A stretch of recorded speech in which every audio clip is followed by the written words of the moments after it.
जय माता दी। राधे राधे। आइए सुनते हैं दशा माता की नवीं कथा।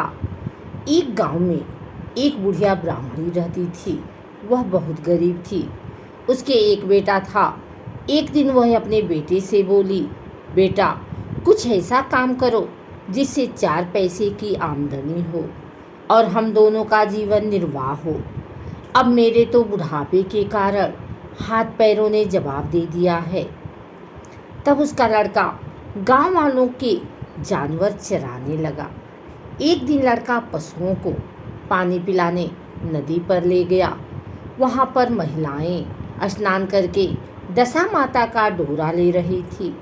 उनके पास एक डोरा बच गया था।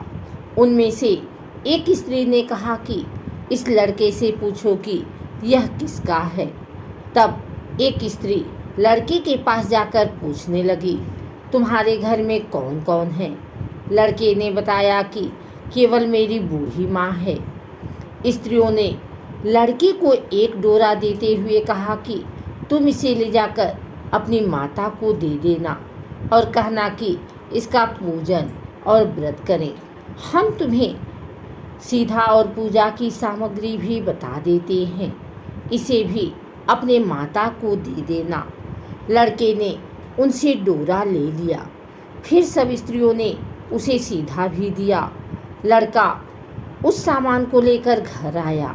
उसने दरवाजे से ही माँ को पुकार कर कहा, गठरी को उतार लो, मैं बोझ से दबा जा रहा हूँ। उसकी माँ बहुत प्रसन्न हुई। माँ ने बेटे से पूछा, यह सब कहाँ से लाए हो? लड़के ने माँ को सब समाचार सुनाकर दशा माता का डोरा भी दे दिया। बुढ़िया ने डोरे को लेकर माथे से लगाया और उसी दिन से व्रत करने लगी। 9 दिन तक कथा कहानी कहती और सुनती रही। 10वें दिन उसने डोरे का पूजन की तैयारी शुरू की। वह डेहरी के बाहर गोबर से लीप रही थी कि उसी समय एक बहुत ही गरीब बुढ़िया आकर बोली कि क्या कर रही हो बहन? उसने जवाब दिया कि आज मेरे घर पर दशा माता का पूजन है, इसलिए लीप रही हूँ। उस बुढ़िया रूपी दशा माता ने ही कि मुझे बहुत प्यास लगी है, थोड़ा सा पानी पिला दे। इस पर लड़के की माता बोली, मैं तो इस मिट्टी के बर्तन से पानी पीती हूँ, मेरे यहाँ लोटा लुटिया कुछ नहीं है। तुमको पानी किसमें भर के दूँ? एक कटोरी ही मेरे घर में है, पता नहीं वह कहाँ पड़ी होगी। जरा तुम ठहरो, मैं कटोरी लेकर आती हूँ, तब तुमको पानी पिलाऊंगी। बुढ़िया हाथ धोकर अंदर कटोरी लेने गई। इसी बीच दशा माता, जिन्होंने बुढ़िया का रूप धारण कर रखा था, उसके मटके रखने की जगह पर एक सोने का घड़ा रखकर अंतर ध्यान हो गई। बुढ़िया कटोरी लेकर मटके के पास गई। वहां सोने का घड़ा देखकर घबराई। वह मन में सोचने लगी कि मुझ पर बुढ़ापे में चोरी का नाम लगेगा, मैं चोर कहलाऊंगी। वह इस चिंता में दशा माता रूपी बुढ़िया को खोजने निकली। तब तक उसका लड़का भी घर आ गया था। उसने माँ से पूछा, तुम किसे खोज रही हो?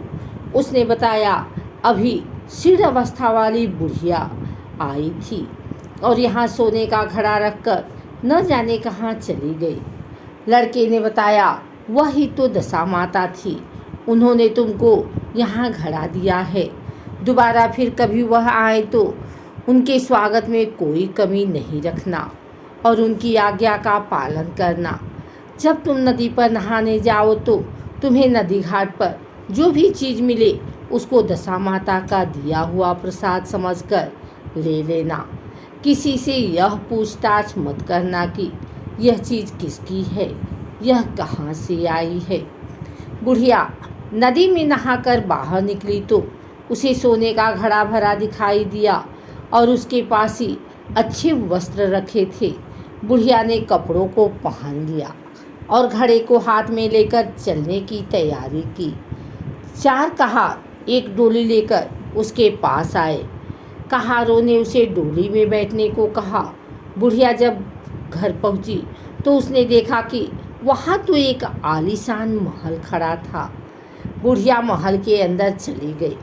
वहाँ उसने श्रद्धापूर्वक और भक्ति भाव से दशा माता के डोरे का पूजन किया और हाथ जोड़कर वरदान मांगा कि जिस प्रकार तुमने मुझे संपत्ति दी है, उसी प्रकार मेरे घर में एक सुशील बहू और आ जाए, तभी यह सब शोभा देगा।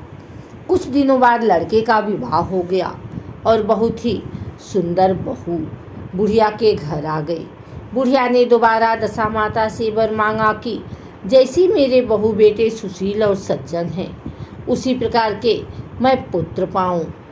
कुछ दिनों बाद बुढ़िया के यहाँ एक पुत्र रूपी रत्न पैदा हुआ।